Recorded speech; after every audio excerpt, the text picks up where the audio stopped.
મિત્રો અહીં તમે જોઈ રહ્યા છો આઈડિયલની અંદર ધોરણ નંબર 7 માં હિન્દી વિષયનું સત્ર નંબર 2 નું આપણે પાઠ નંબર 4 દેશ કે નામ સંદેશ જે પત્ર છે તેના વિશે આપણે સોલ્યુશન કરવાના છીએ।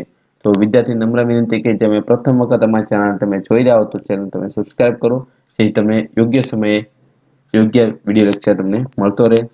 तो क्वेश्चन नंबर 1 છે विकल्प। पहला क्वेश्चन है यह पत्र किसे लिखा गया, तो आवश्य हर्ष को। बीजे रमजान के दिनों में कहाँ सार्वजनिक रूप से कुछ खा नहीं सकते, तो एना पछी यह पत्र किसे लिखा है, तो किरण ने। सर्वश्रेष्ठ हवाई अड्डा कौन सा है, तो सिंगापुर। कहाँ हम 55 मील प्रति घंटा से ऊपर गाड़ी नहीं चला सकते, तो आवश्य वॉशिंगटन। चलो खाली जगह पूर्ण करवानी छे। एमां पहेलो आवशे किरण, बीजो आवशे सिंगापुर, तीजो आवशे समाज के ज्वलंत समाज की ज्वलंत समाज की समस्या पर भी हमेशा हमारा ऐसा ही रवैया है। चौथो आवशे भारतीय धरती पर कदम रखते ही आप सिगरेट का टुकड़ा इधर उधर फेंक सकते हो। क्या आपके पास अपने देश के लिए 10 मिनट का समय है?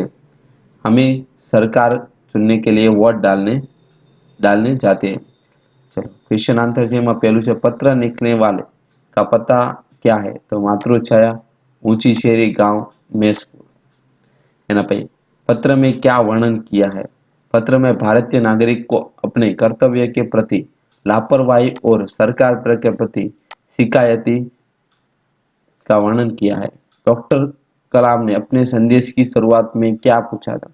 तो कि डॉक्टर कलाम ने अपने संदेश की शुरुआत में पूछा है, क्या आपके पास अपने देश के लिए 10 मिनट का समय है? यदि है तो उसे पढ़िए, वरना तो जो लोगों का नगर पालिका से क्या शिकायत रहती है? लोगों को नगर पालिका से यह शिकायत रहती कि वह नियमित रूप से कचरा नहीं उठाती और सफाई भी नहीं करती। दुनिया का सर्वश्रेष्ठ हवाई अड्डा कौन सा है? तो उसमें आवशे सिंगापुर।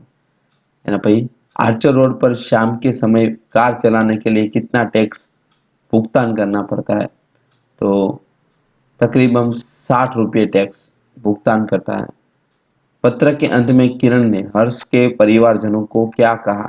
पत्र के अंत में किरण ने हर्ष के परिवारजनों को प्रणाम कहा है। પછી हमारे देश की स्वच्छता की जिम्मेदारी किसकी है? हमारे देश की स्वच्छता की जिम्मेदारी स्थानीय प्रशासन मतलब ग्राम पंचायतों, नगर पालिका और महानगर पालिकाओं के साथ हम सबकी है।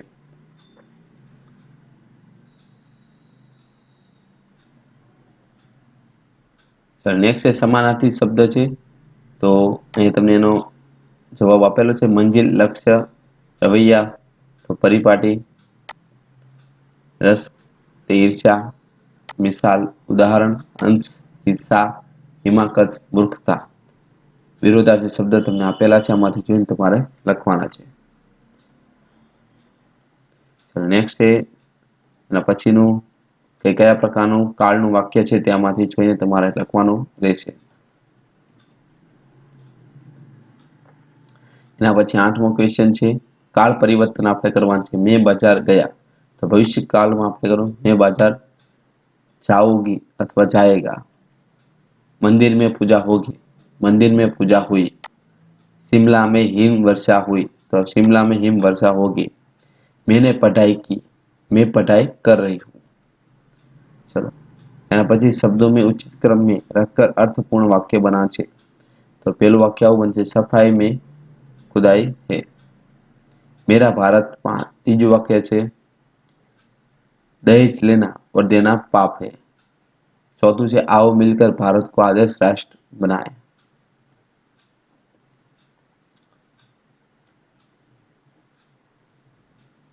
एना पछी तमने क्वेश्चन नंबर 8 आपेलो छे जे समानार्थी शब्द छे, तो आमांथी जोईने तमारे लखवाना छे समानार्थी विरुद्धार्थी शब्द जे छे तेना वाक्य भी बनावाना छे। जेम के अमृतનું विरुद्धार्थी विष, तो मीराबाई ने विष पान किया है। वरदान तो अभिशाप, संत ने क्रोधित होकर शिष्य को अभिशाप दे दिया। उच्चा तो एनु विरोधार्थी नीचा, मेरा जूठ पकड़ जाने पर मेरा सिर नीचा हो गया। पाप तो एनु आवशे पुण्य, गरीबों को मदद करने करना एक पुण्य का कार्य है। जीवन तो एनु आवशे मृत्यु। भारतीय सेना मृत्यु से नहीं डरती। चलो शब्दकोशोने આપણે હવે શુદ્ધ તો આપણે ચેપ્ટર નંબર 4 નું સોલ્યુશન હવે નેક્સ્ટ વિડિયો લેક્ચરમાં આપણે આના પછીના ચેપ્ટરનું સોલ્યુશન આપણે જોવાના છે।